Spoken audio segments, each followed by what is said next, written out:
Hello दोस्तों, स्वागत है आपका अपना YouTube channel black book race में। ये है ईडीएम का पार्ट 8 वीडियो। ये है ईडीएम का पार्ट 8 वीडियो। मैं इससे पहले 7 वीडियो कंप्लीट कर चुका हूँ, ठीक ना। ईडीएम का ईडीएम का जो है 7 वीडियो अब तक कंप्लीट हो चुके हैं। ये 8वां वीडियो है, ठीक ना। मैं उम्मीद करता हूँ कि 1 से लेकर के आप 7वां वीडियो तक आप लोग कंप्लीट कर चुके होंगे, ठीक है। और इस प्रकार कितना हो गया, 7 दाएं के 70, मतलब 70 एडीएम आप लोग समझ गए होंगे, ठीक है। धीरे धीरे ये 100 हो जाएंगे, 200 हो जाएंगे, 400 हो जाएंगे। चीजों को समझते चले और जिस तरीके से समझा रहे हैं बस उसी उसी को मनन करना है और मंथन करना है, ठीक है। उन्हीं बातों को सोचना है और उसी तरीके से करना है। मैं जिस तरीके से बता रहा हूँ बस उसी तरीके को है ना, मतलब उसी वे में आपको समझते चलना है, ठीक है। और ज्यादा माइंड पर बर्डन नहीं आने दो यार, ठीक है। मैं कह रहा हूँ कि इसको बिल्कुल हँसी-हँसी में एकदम बिल्कुल मज़ाकिया वे में, यानी कि मज़ाकियल तरीके से आप इसको सीख सकते हैं। जब आप इसको हार्ड मानने लगते हो तो ये और काफ़ी टफ हो जाता है आपके लिए, ठीक है? तो कभी भी इसको हार्ड मत मानो, ठीक ना? ये ऐसे ही याद हो जाएँगे, जिस तरीके से मैं बता रहा हूँ। मेन दिक्कत तो था वर्ड मीनिंग में, तो वर्ड मीनिंग तो बिल्कुल आसान हो गया। जो लोग देखते होंगे सेनोवेंटो का क्लास ब्लैक बुक इसी चैनल पे, जो सेनोवेंटो का क्लास देखते होंगे तो उनको समझ में आता होगा कि ये वर्ड मीनिंग को याद करना कोई बड़ा बात नहीं है, कोई तोप नहीं है, ठीक है? तो अगर फिर वर्ड मीनिंग आपके लिए तोप नहीं है, तो फिर इडियम भी तोप नहीं होगा आपके लिए और ओडब्ल्यूएस भी नहीं होगा। आप धीरे-धीरे सारी बातों को समझते चलेंगे और मैं दावे के साथ कहता हूँ कि मैं हूँ ना, तो ये सारी बातें आपको समझ में आएगी, ठीक है? तो चलिए मैं इस स्लाइड को ऊपर कर लेता हूँ और मैं ईडीएम का न्यू स्लाइड खोल लेता हूँ, ठीक है? ईडीएम का हम लोग न्यू स्लाइड खोल लेंगे। ये हमारा ईडीएम का, चलिए, बहुत ही शानदार और बहुत ही प्यारा ईडीएम आपके सामने है, ठीक है। अब इसको हम लोग समझने की कोशिश करते हैं कि क्या लिखा हुआ है और क्या मतलब होता है इसका, ठीक है। ये ईडीएम हमारा क्वेश्चन नंबर 1 को देखते हैं हम लोग। क्या लिखा हुआ है? Nail beating. नेल मतलब नाखून होता है जी। इडियम, इडियम जिसको कहते हैं आप लोग मुहावरे और मुहावरे का अर्थ। तो ये है आपका मुहावरा, ये है आपका मुहावरा और ये है इसका अर्थ, ठीक है।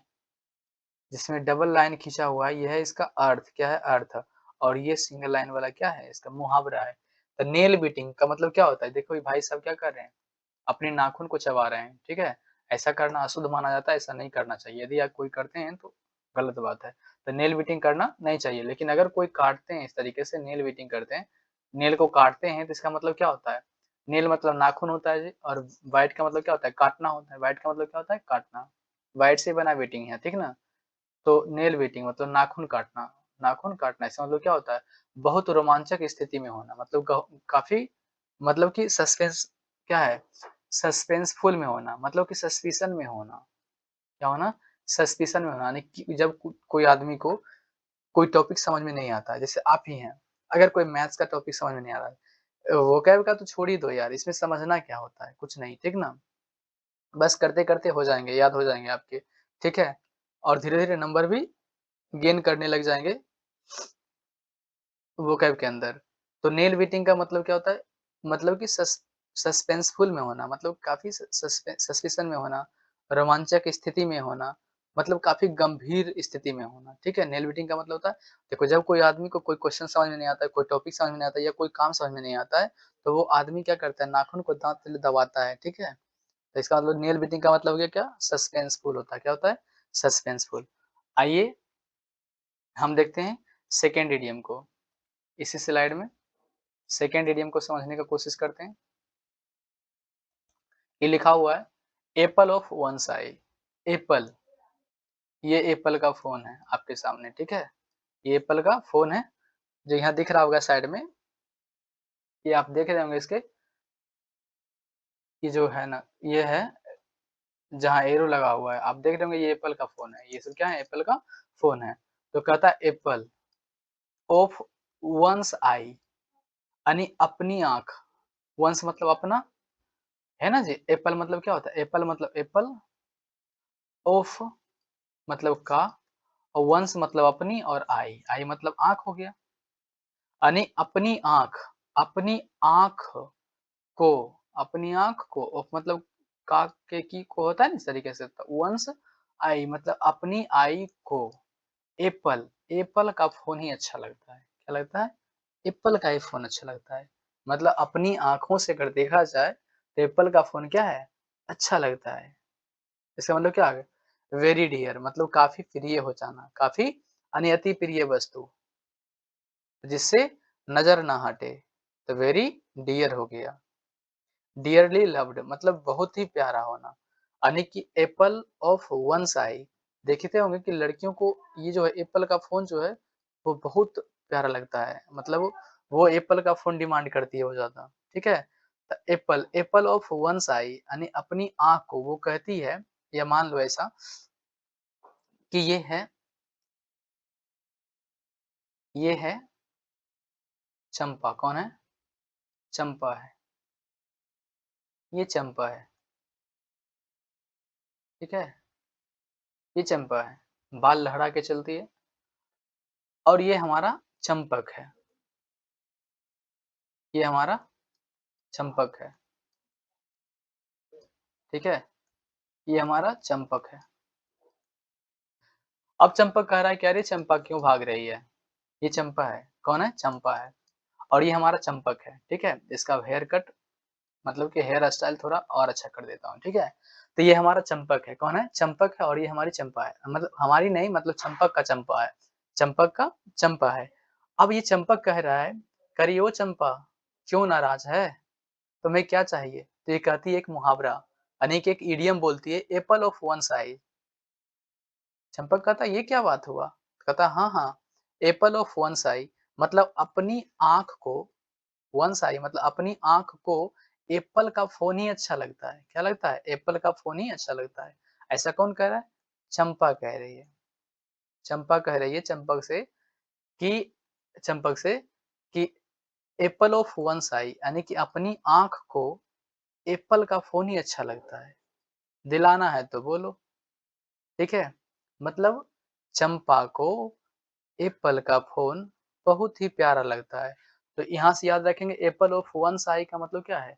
चंपा कहती थी कि एप्पल ऑफ वन साई यानी कि अपनी आँख को एप्पल का फ़ोन ही अच्छा लगता है, मतलब बहुत ही प्रिय लगता था उसको, वेरी डियर लगता था, डियरली लव्ड वो बहुत प्यार करती थी उस फ़ोन से, ठीक ना? इसका मतलब हुआ बहुत ही प्यार करना, ठीक ना? बहुत ही प्यार करना। चलिए अब देखते हैं हम लोग, ये है थर्ड इडियम। चलिए, एक तीसरा नंबर इडियम को देखते हैं। कहता है पुट आवर हेड्स टुगेदर। अब इसको कैसे याद करेंगे? तो कहता है पुट, पुट का मतलब क्या होता है? रखना होता है। आवर, आवर मतलब हमारा, आवर मतलब हमारा, हेड्स, हेड्स मतलब क्या होता है? हेड मतलब सिर, और टुगेदर मतलब एक साथ, एक साथ। ये क्या ओपन हो गया? चलो साइड हो गया। इसका मतलब क्या होता है? कहता है कि पुट आवर, पुट, पुट मतलब रखना, आवर मतलब हमारे, मतलब हमारा, हमारा हमारा, और हेड मतलब हेड, और टुगेदर, टुगेदर मतलब एक साथ। क्या है? एक साथ। कहता है कि पुट आवर हेड्स टुगेदर, मतलब पुट मतलब रखना, आवर मतलब हमारा, हेड, हेड मतलब हेड, और टुगेदर मतलब साथ साथ। कहता है कि आओ, दोस्त लोग जो होते हैं वो कहते हैं, मान लो कि दोस्त हैं, ठीक है? और कोई काम है, अब मान लो ए, बी, सी, डी, ई, एफ, जी, ये सब दोस्त हैं, क्या हैं? फ्रेंड्स हैं, ठीक है? ये सब दोस्त हैं, ठीक है?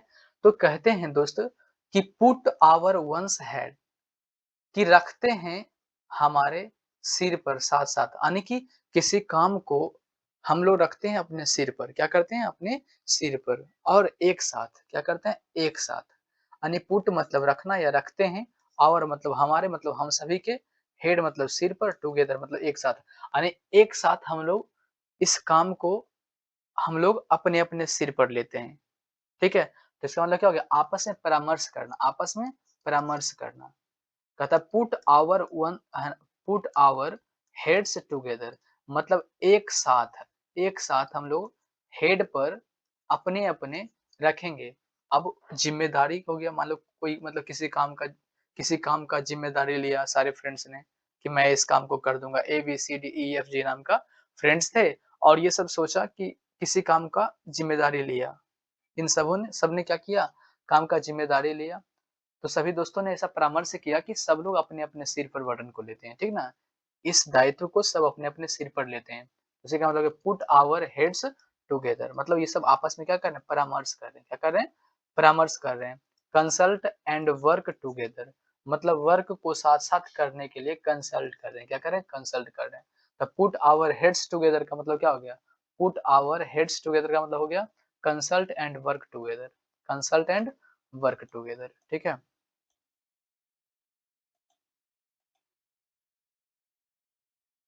स्लाइड को थोड़ा ऊपर कर लेते हैं।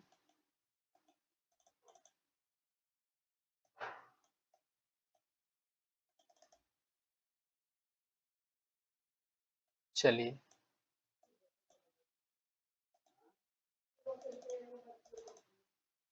यार इसको क्या हो जाता है कभी-कभी। चलिए,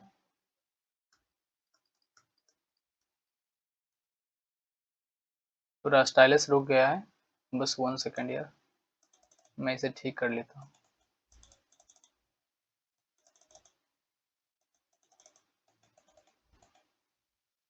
चलिए,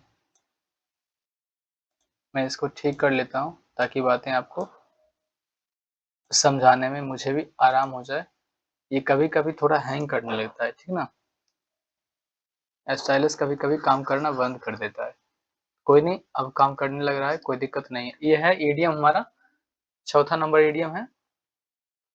लिखा है जम्प्ड द गन। अब मान लो एक आदमी यहाँ लटक रहा है, आप पहले इसको देखें, ठीक है? पहले हम लोग इस इमेज में देखते हैं। अब एक आदमी ऊपर लटक रहा है, इस रॉड में क्या कर रहा है? लटक रहा है, ठीक है?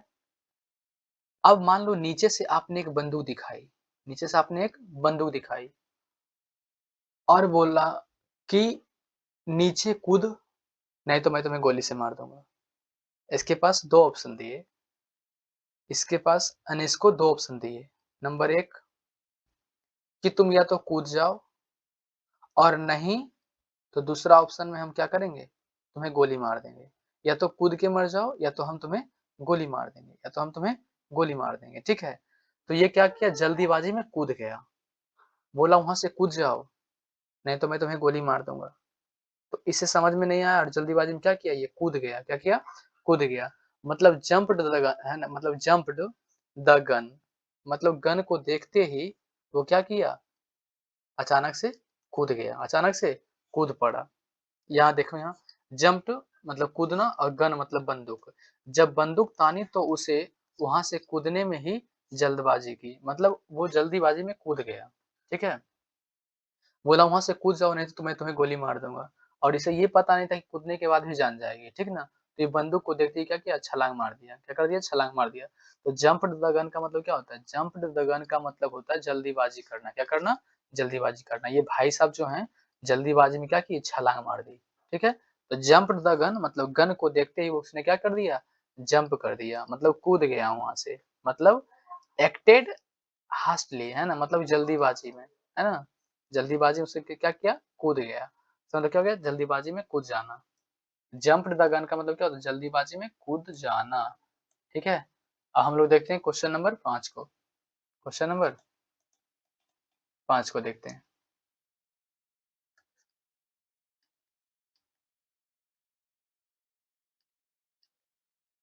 क्वेश्चन नंबर 5 को देखते हैं हम लोग।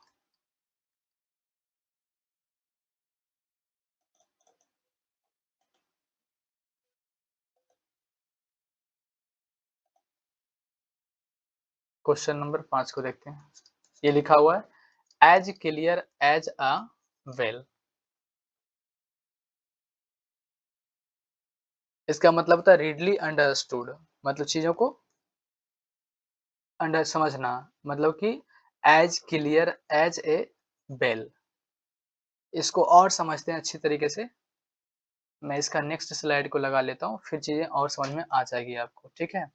मैं इसको थोड़ा ऊपर कर लेता हूँ, इस स्लाइड को थोड़ा-सा ऊपर कर लेता हूँ और नेक्स्ट स्लाइड को इसके जस्ट नीचे लगा लेता हूँ, ताकि आपको बढ़िया से चीज़ें समझ में आ जाए, ठीक है? बढ़िया से चीज़ें आपको समझ में आ जाए।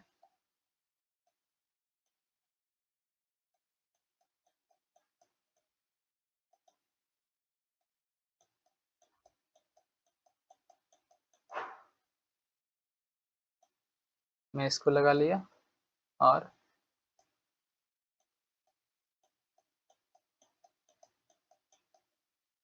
इस स्लाइड को मैं लेके चलता हूँ ऊपर। हाँ, हाँ, बस, बस, बस। ठीक है? चलिए, मैं इसको थोड़ा एडजस्ट कर लेता हूँ।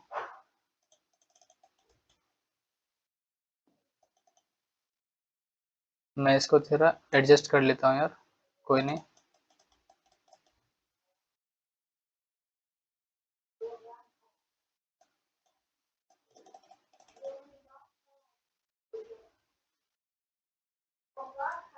मैं इसे ज़रा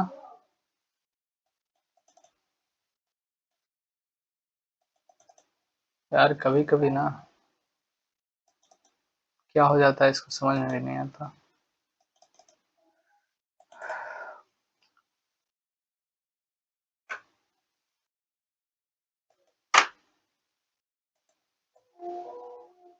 हो गया यार।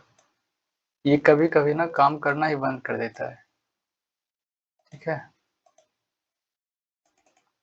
और हमारे अंदर भी एक कमी है यार कि मैं माउस को ना माउस नहीं समझता। मैं हद कर देता हूँ लेकिन मतलब बहुत तेज़ी में दबा देता हूँ उसको, इसलिए थोड़ा दिक्कत हो जाता है, ठीक है?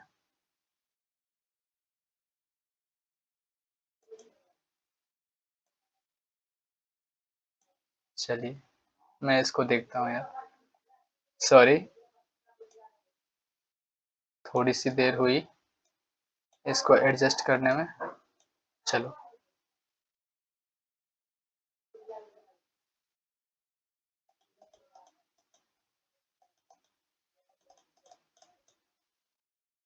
चलिए।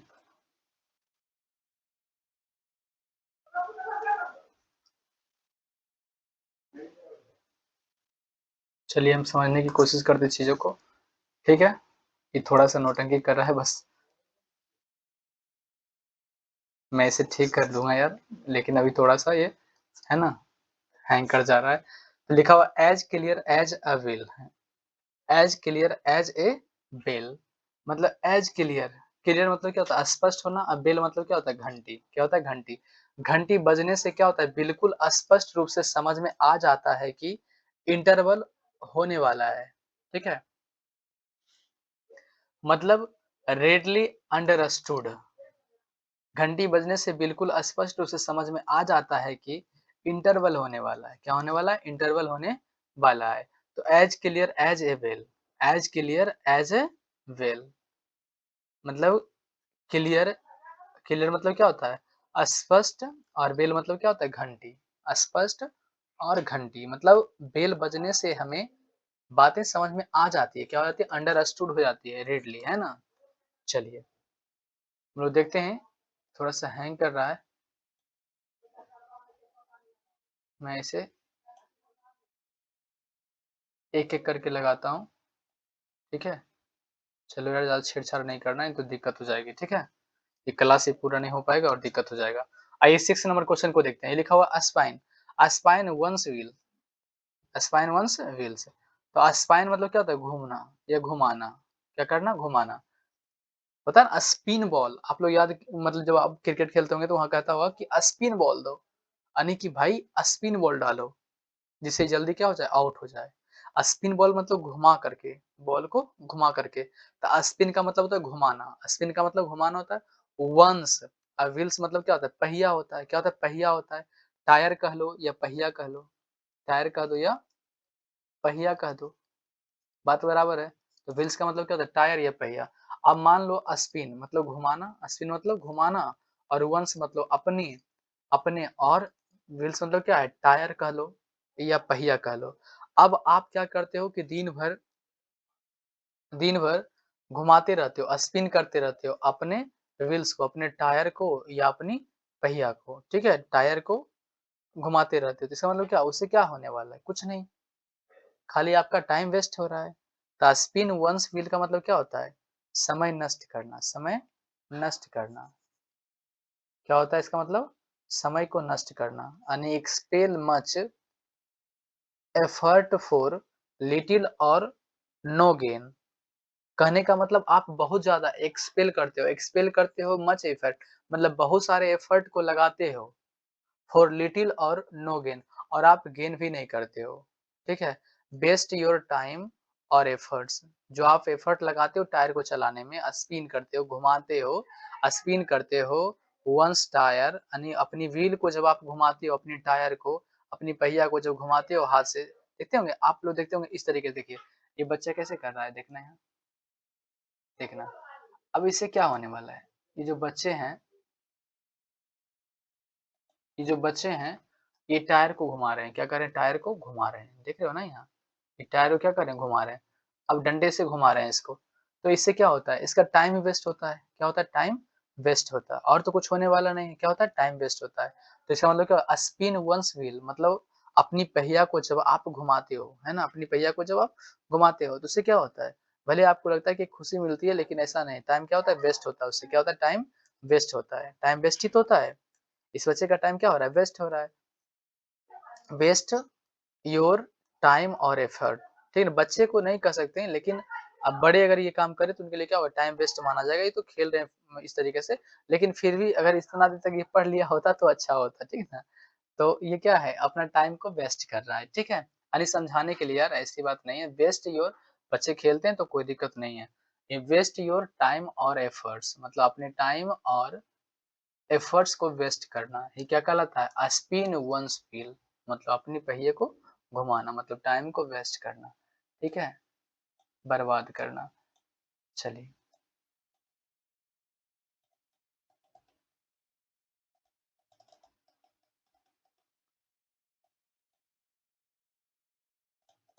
क्यों ये हैंग कर रहा है यार?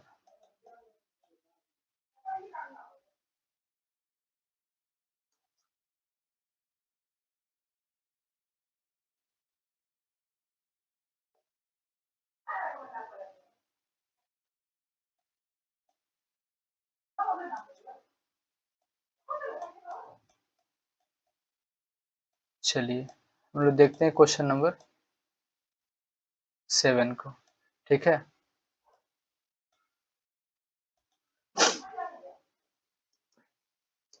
ये लिखता है, कहता बग समवन, क्या करना? बग, बग मतलब ढूंढना, है ना? मतलब तंग करना, बंग, बग मतलब क्या? बंग नहीं, बग लिखा हुआ, क्या लिखा हुआ? बग।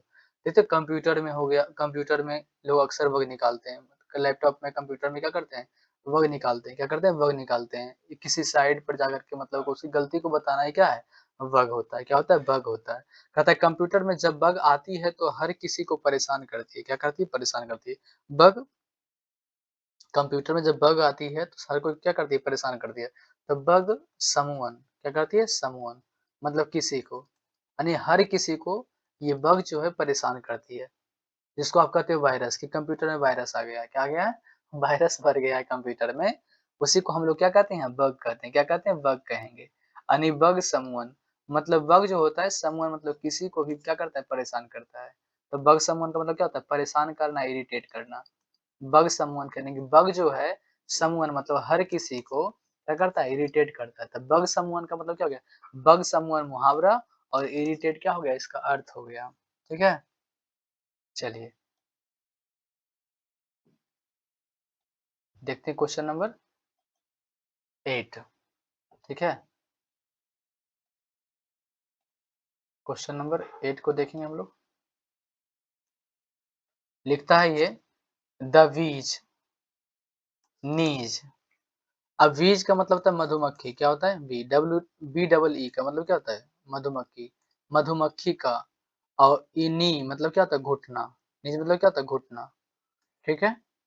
तो द बीज मतलब बीज जो होता है मतलब मधुमक्खी जो होता है, मधुमक्खी एपोस्ट्रोफी एस लगा हुआ मतलब का के की होता है ना, तो बीज का जो घुटना होता है, यानी कि मधुमक्खी का जो घुटना होता है, वो क्या होता है? यहाँ दिखाते हैं आपको, क्या होता है।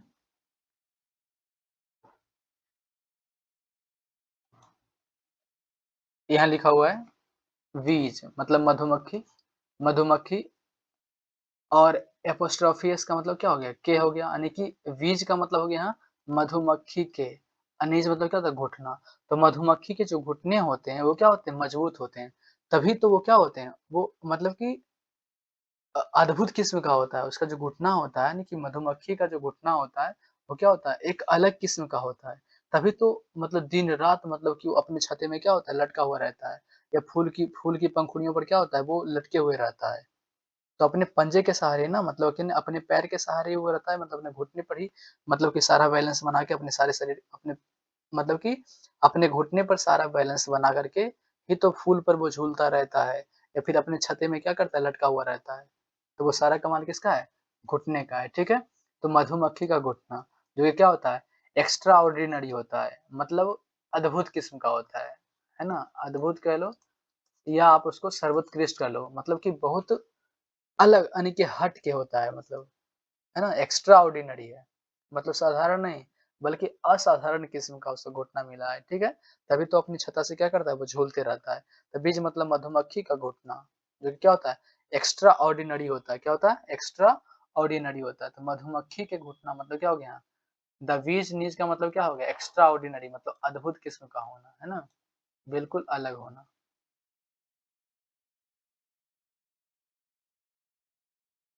चलिए हम नेक्स्ट स्लाइड की तरफ चलते हैं। ये तो परेशान ही कर दिया। चलिए, ये कभी-कभी ऐसे होता है लेकिन चलिए कोई बात नहीं, होता है कभी-कभी, ठीक है?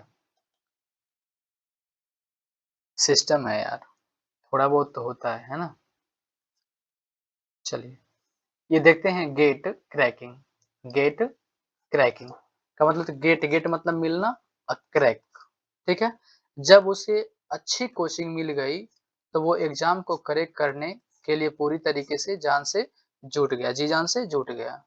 मतलब गेट मतलब मिलना और क्रैक मतलब जब उसको मिला, क्या? गेट मतलब पाया या मिला। जब उसको मिला अच्छी कोचिंग, क्या मिली? कोचिंग। तो वो क्रैक यानी एग्ज़ाम क्रैक करने के लिए क्या किया? वो जुट गया, यानी कि उस काम में वो जुट गया, ठीक है? गेट मतलब मिला, कोई कोचिंग, कोई इंस्टीट्यूट बढ़िया बढ़िया सा, फिर वो एग्ज़ाम को क्रैक करने में क्या किया? जुट गया, है ना? मतलब कि लग गया, मतलब तुरंत जुट जाना। तो गेट मतलब मिला और क्रैक मतलब एग्जाम को क्रैक करने के लिए वो जुट गया, मतलब टू स्टार्ट डूइंग समथिंग मतलब कुछ काम करने के लिए वो क्या है? जुट गया। कुछ काम को करने के लिए तुरंत जुट जाना, उसका मतलब क्या होता है? Gate cracking. गेट क्रैकिंग का मतलब गेट मतलब मिला, जैसे ही अच्छी प्लेटफ़ॉर्म, तो वो क्रैकिंग मतलब एग्ज़ाम को क्रैक करने में जुट गया, ठीक है? मतलब टू स्टार्ट डूइंग समथिंग मतलब कुछ चीज़ों को स्टार्ट करने के लिए, टू स्टार्ट डूइंग समथिंग कुछ चीज़ों को स्टार्ट कर देना। डूइंग समथिंग मतलब किसी चीज़ को करने के लिए स्टार्ट कर देना, ठीक है? चलिए,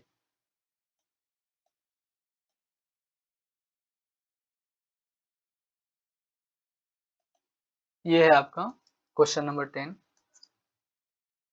लिखता है a snake in the grass. अब मान लो घास में इस तरीके से स्नेक छुपा हुआ है, ठीक है? ये इस तरीके से, ये भाई साहब, ठीक है? ये इसका फन है या फिर जैसे था मैं वैसे ही कर देता हूँ और इसे थोड़ा ज़ूम कर देता हूँ, ठीक है? अब देखेंगे इसको, लिखता है ए स्नेक ए मतलब एक स्नेक मतलब एक सांप इन द ग्रास मतलब एक सांप का घास में होना मतलब घास में वो छुपा हुआ है सांप जो कि घास में छिपा रहता है मतलब क्या हो गया सांप एक वैसा दुश्मन हो गया मतलब क्या a snake in the grass यानी घास में सांप का होना एक सांप है ना एक सांप इन द ग्रास मतलब एक सांप, एक मतलब ए स्नेक, ए मतलब एक, स्नेक मतलब सांप, इन मतलब में द ग्रास मतलब घास में, घास में सांप का होना मतलब छिपा हुआ दुश्मन होना, छिपा हुआ दुश्मन होना। देखो, वो जिसको डांस लेता है वो तो उसका दुश्मन ही हो गया ना, ठीक है। तो a snake in the grass, यानी ग्रास में होना मतलब छिपा हुआ दुश्मन होना, छिपा हुआ दुश्मन होना, कि हमें पता नहीं था कि सांप क्या है, घास में सांप है।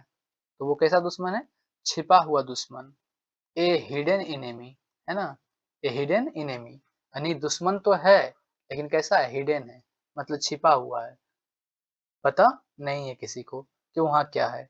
और है क्या, स्नेक है, क्या है, स्नेक है। तो a snake in the grass का मतलब क्या है, घास में सांप का होना मतलब छिपा हुआ दुश्मन होना, क्या होना, छिपा हुआ दुश्मन होना, हिडन एनिमी हो गया, ये हिडन एनिमी हो गया, ठीक है। तो ये थोड़ा सा सिस्टम मतलब कि लैपटॉप जो है थोड़ा सा ये हैंग कर रहा है। और आज के लिए इतना ही, इस वीडियो को यहीं तक रखते हैं, मतलब कि इस क्लास को यहीं तक रखते हैं। मिलते हैं नेक्स्ट वीडियो में, यानी मिलते हैं पार्ट 9 वीडियो में, पार्ट 9 वीडियो में, ठीक है। तब तक के लिए जय हिंद। और आप प्रॉपर चीज़ों को समझ रहे होंगे, और समझना ही है, रटना तो बिल्कुल नहीं है, ठीक है। जय हिंद।